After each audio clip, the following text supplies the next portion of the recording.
and Salary Commission actually led the deliberations on the part of government. At the end of the negotiations, this is a common communique that we have, and I will read it as it is. Agreement on Cost of Living Allowance, COLA. This agreement is made this 14th day of July 2022 between the Government of Ghana, represented by the Fair Wages and Salaries Commission, Ministry of Finance, Ministry of Employment and Labor Relations, Ministry of Education, and Ministry of National Security, hereinafter called the employer of the one part, and organized labor comprising identifiable workers' unions and associations within the public service of Ghana, hereinafter called labor, on the other part. Whereas the parties negotiated on the cost of living allowance for workers in the public service and reached consensus for 2022 as follows. Terms of agreement. The cost of living allowance, COLA, will be paid at a rate of 15% of base pay. That the effective date for payment of the COLA is 1st July 2022. That all industrial actions underway and threats of same will be called off immediately, and that labor will return to work forthwith. In witness whereof the parties herein have set their names and hands this 14th day of July 2022. So on the part of government, we have Honorable Ignatius Bafo, Minister for Employment and Labor Relations. We have Honorable Ken Ofori-Atta signing also for government, and Mr. Engineer Benjamin Atta, Chief Executive of Fair Wages and Salaries Commission, signing for government. Then on the part of labor, we have Dr. Anthony Yauba, Secretary General of TUC, signing for organized labor, and witnessed by Perpetua Ofori Ampofu, President, Ghana Registered Nurses and Midwives Association, also signing for organized labor. So first we will do the signing for you to capture so that it will not be seen as if we just read it and that it has not been authenticated. So I will sign first.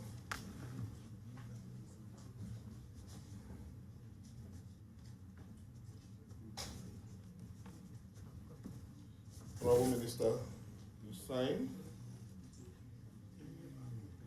Yeah.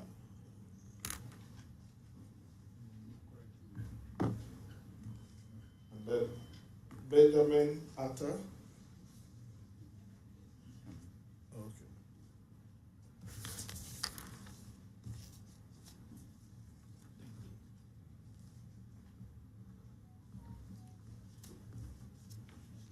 Dr. Yauba.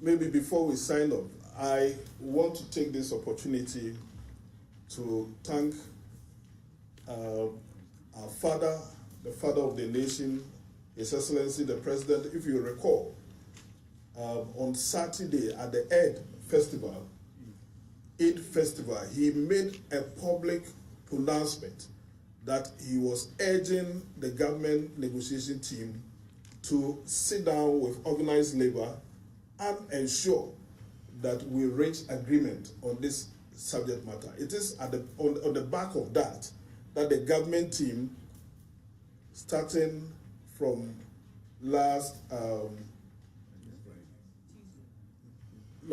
Tuesday, yes, starting from last Tuesday, entered into this conclave, and that we have come to an end of this. So we want to thank him for giving us the necessary backing and the courage. And then we also want to thank especially the negotiating team from the government side, my colleagues, who naturally some of these things will not be part of their traditional business, for coming all the way and supporting us throughout. We are so very grateful to them. The Minister for Information, who has been very supportive and been doing most of our communication works for us. Honorable Minister, we are so grateful to you. But I also want to extend a hand of appreciation to organized labor. We began this with a spirit of cooperation, and we have ended with a spirit of cooperation. And one thing which was quite evident in all our discussions was that we all wanted to protect the integrity of our country. And I want to believe that we are going to achieve that by this feat that we have accomplished.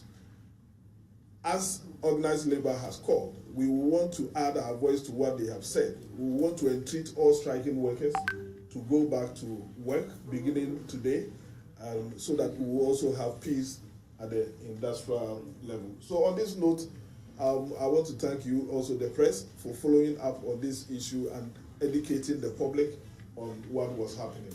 Thank God we have come to an end. Thank you.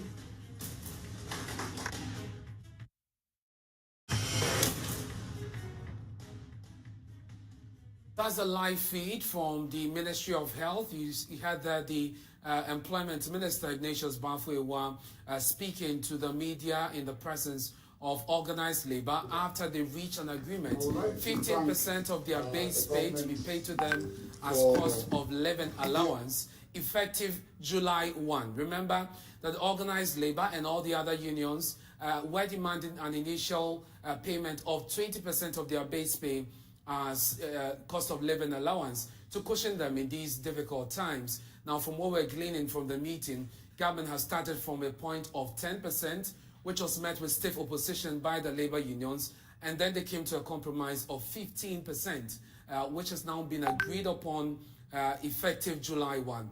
You had earlier had the teacher unions who are already on the strike, directing their members to resume work, and of course the strike has been effectively called off. Yesterday, when we spoke to the Ghana Medical Association, they had indicated that once government makes an offer, they will be in the position to consider and compromise where necessary. Well, there you have it now. That compromise has been reached, and of course the strikes have been called off, and hopefully from today we should have some calm on the labor front. But let's return to the IMF and Dr. Baumia's delivery today at the Accra Business School. You had him blame the NDC and external factors for the current decision to seek an IMF support program. He's meanwhile asking Ghanaians to brace themselves for tougher times, even as government works to turn the situation around. While we hope for a quick end to the war, we must understand that things could get worse before they get better. We have a directive will also be given at that level. Should we finish because we just don't know when this war is going to end. The major lesson of the last 2 years is that we have to be more self-reliant. It is important that we take decisions that will inure to the benefit of the country, regardless of whether we are going to the IMF for a program or not. Regardless, we have to take the decisions that will help Ghana.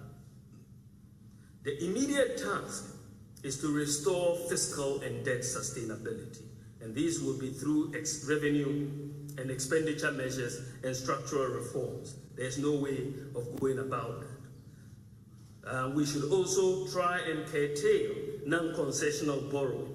That has to be curtailed.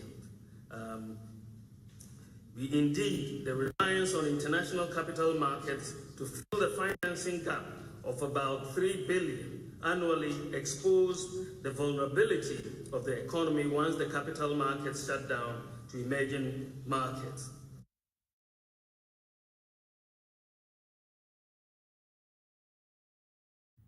So So that's Dr. Mahmoud Bawumia speaking today at the Accra Business School, essentially blaming 4 factors for the government's decision to head to the IMF. First, he says, of course, the COVID-19 pandemic, as well as the Ukraine-Russian war, and then the issues that have to do with payment of excess capacity charges in the energy sector and the cost of the banking sector cleanup are essentially to blame for government's decision to head to the IMF. You heard them say that Ghanaians should brace themselves for tougher times, even as they work to turn the situation around. We're able to speak to the minorities ranking member on the Finance Committee. We don't have him yet. Once we do, we'll bring you their reaction to this developing story. But the General Secretary of the NDC, Johnson Asiedu Nketia, says government has lost credibility for blaming the John Mahama administration for Ghana's economic woes. Reacting to the Vice President, Mr. Nketia said the Vice President, together with the economic management team, ought to resign by now for not fulfilling their promise. Mahama didn't come back in 2020 or 2019 to do anything. You understand? So if after 6 years in office, you are still blaming predecessors, it means that you have no clue as to why you went into the elections to become a leader in the first place. Were you expecting an apology from the Vice President to start off with? Well, the person doesn't want to even admit where he's wrong. So you can't even proceed to be talking about apologies. You just leave him like a donkey who is crying that grass is blue. Because every Ghanaian knows that, he has lost credibility. And if we were in a well-functioning democracy, people like that should be leaving their offices. You feel the Vice President should be resigning by now? Because the things he has said, politics or democracy is about trust in our leadership. So if you are running a system where you cannot even trust your leaders, they say this today, tomorrow they say a different thing, then how are we expected to trust in the solutions that they are prescribing? The feeling of some is because you need to accept the diagnosis, the causes of a disease before you take the medication. But if the person is talking about causes which are not actually the causes, it means that he will be prescribing the wrong medication for you. So that is why we have been saying that, look, the very set of economic managers who brought us into this mess cannot be relied upon to take us out of the mess. So before any IMF program or whatever can be swallowed by Ghanaians with all its hardship, Ghanaians must know that we have a new set of people whose word they can trust. And you go to the extent of asking the Vice President to resign. Some say this is usual of any other politician. You promise, and you fail. This is just one of such when cases. you say something is black and it turns out to be white too many times, you have lost credibility, and you help yourself by resigning from the economic management team. He shouldn't be there at all.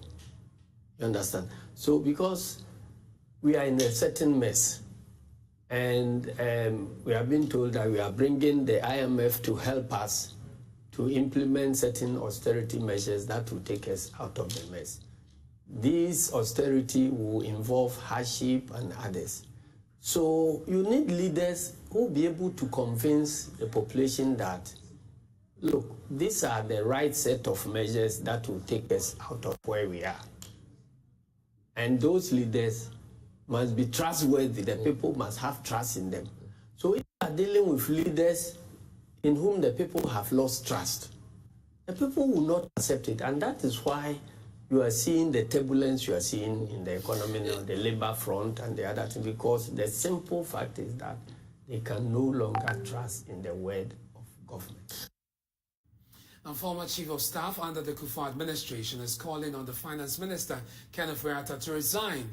Kojo Mpianim is of the firm conviction that the utterances of the Finance Minister before government decided to seek the intervention of the International Monetary Fund makes him unfit to continue with the role. He's not alone in this demand, as several, including the minority in Parliament, are also asking same. Speaking on Joy News, Mr. Mpiani said he's concerned about the performance of some of the ministers, but insists a reshuffle is the sole prerogative of the president. Actually, it's a prerogative of the president to say whether a person is efficient or not. But even if you sit down, if you are not in there, you'll be able to know whether a minister is performing well or not. All of us sitting in, out, not out of government.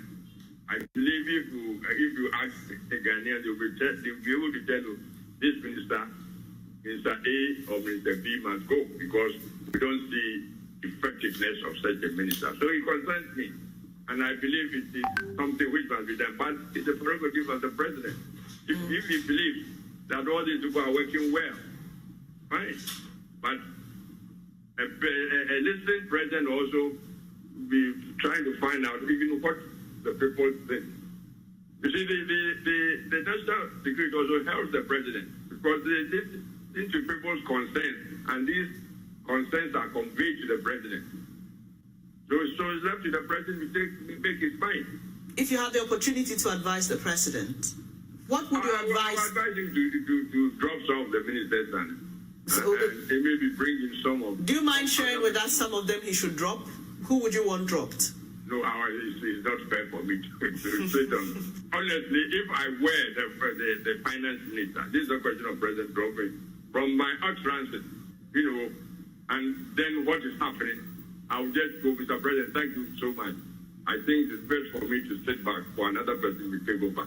That would be my personal decision. That would be my decision. But I'm not going to tell any president to drop a finance minister or any minister. That should be left to the president. He knows what is happening. This is Johnny Prime with me, and estimated. We're taking a break. On we return, the minority members on Parliament's Privileges Committee refutes the First Deputy Speaker's assertion that the Dome Kwabena seat is automatically vacant, describing it as a mischievous rant. Nothing could be further from the truth. It's an absolute pathological lie. As we speak, there is no report of the committee. And so I think it is a mischievous rant by somebody who has a fertile imagination for mischief.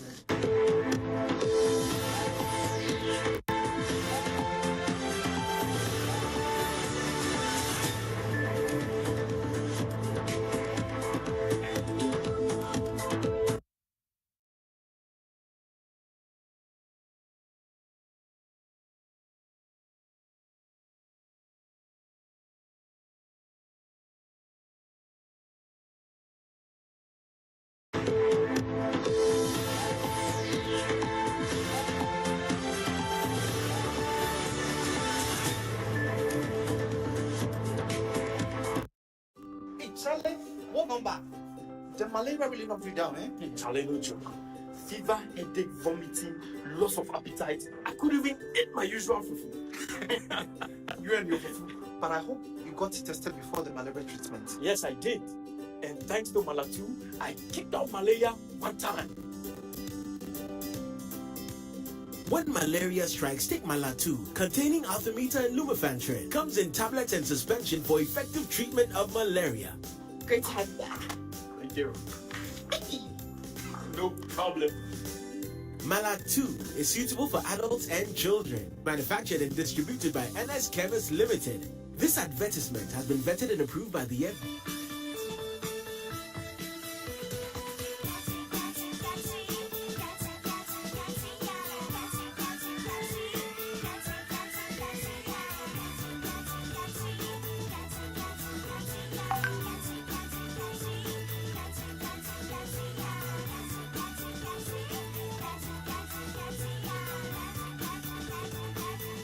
Day by Day exists in lotion, cream, soap, and more. Day by Day has 4 fragrance range.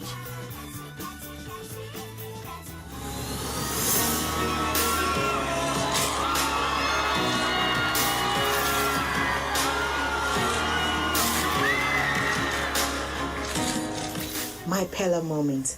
I want to share with you what Pella does for the body.